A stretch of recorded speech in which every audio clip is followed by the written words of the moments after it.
Đấy thế đấy. Vậy con ơi nói gì? Lên không á. Natin dire siya ya. Lên. Natin lấy chơi.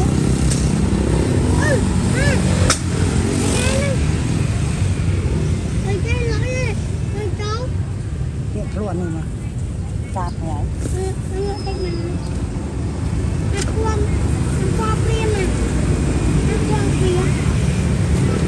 Má nó mang năng lỗ.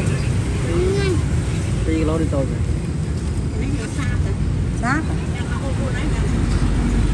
Sát thôi. Không thì mà. Sạch cái viêm mặt sạp. Sạch cái mặt sạp.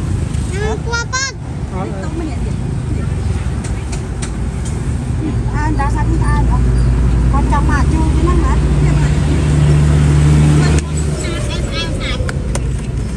Anh đó. Chua chứ nó hết.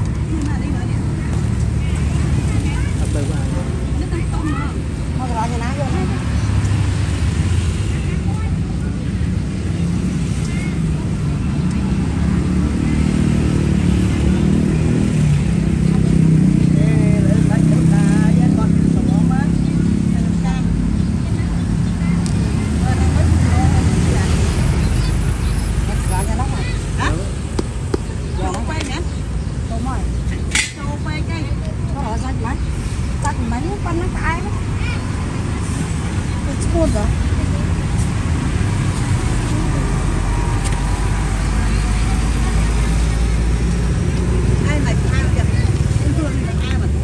Giờ đi cái dòng.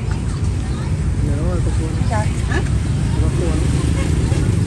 Nó ra tay sạch rồi. Rồi đang trôi tới gần bãi.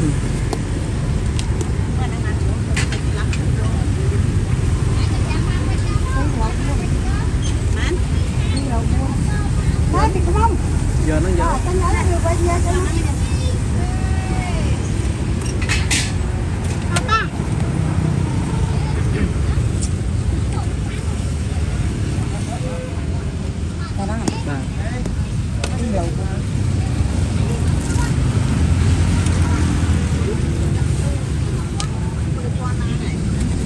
Nó mưa mờ nữa.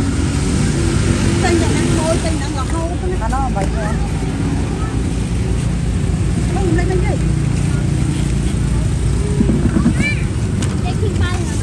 Bây giờ phải cái này thôi.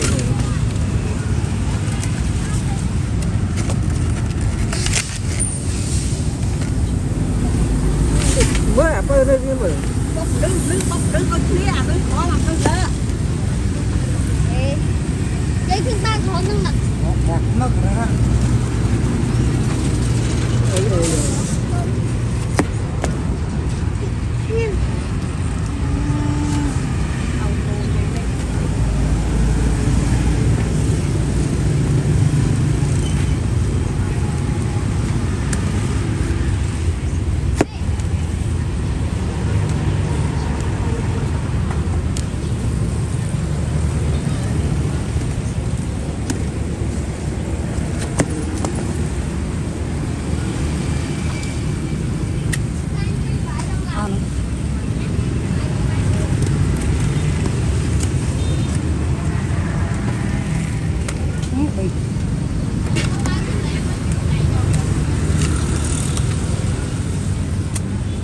Bơ lơ về mày lời ăn.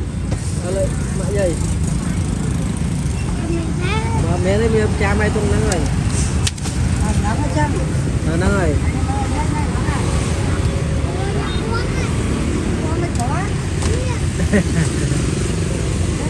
Quan tê. Hả?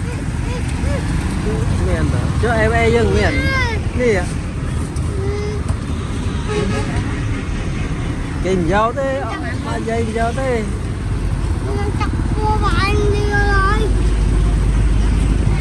Ai này nó vô từ trên ra nó trong nhắm ăn ra này, này hết.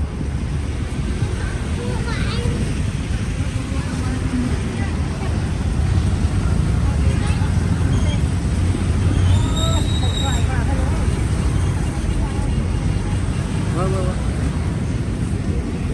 mình nhắm muối không? Hả? Nhắm muối.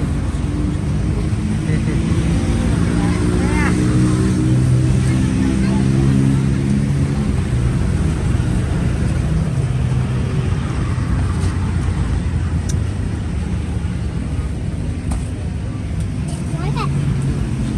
Hai con ngồi con muối lên.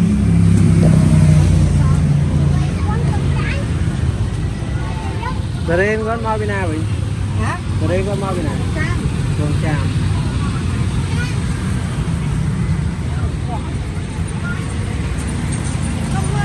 Nè, dây áo nè. Dây áo nè. Như lo áo dây cơ. Anh đây nắng này vô từ đêm nhám, trong nhà mang qua này. Tia tao này nè, liền này. Đúng đó. Thao lên đó. Nó dây áo rồi. Nè, tay này, dây ai này.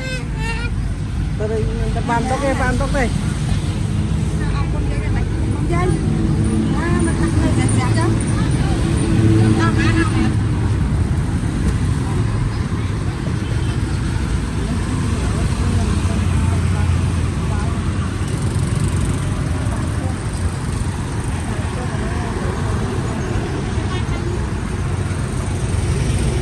Ban cho thì bàn mà.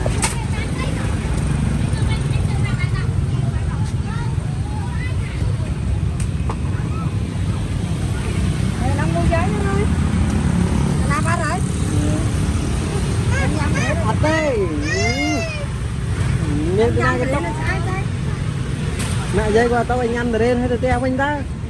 Mẹ nơi năng na. Anh mà mua giấy. Thật đây.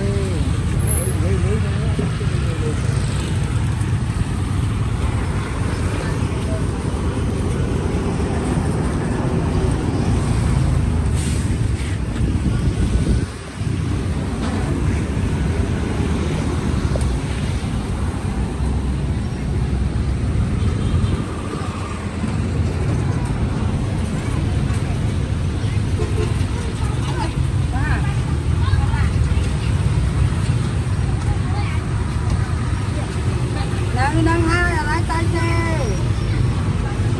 Ủa lỡ trái chị lỡ canh chút.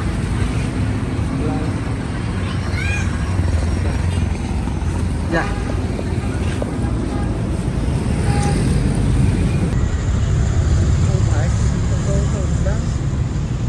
엄마. Hai tạm tất cả. Tôi cho bằng phao. Tạm quá.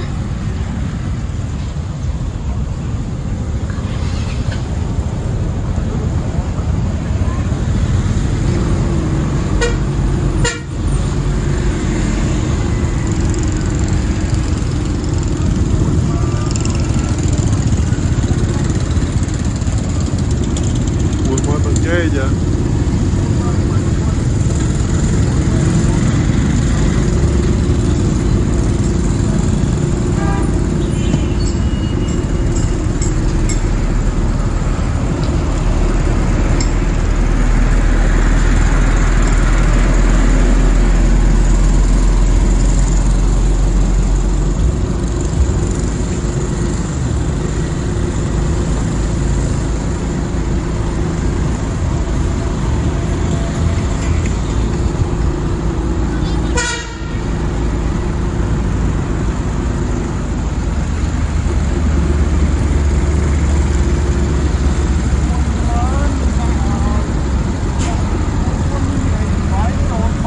Chưa có hôm nữa.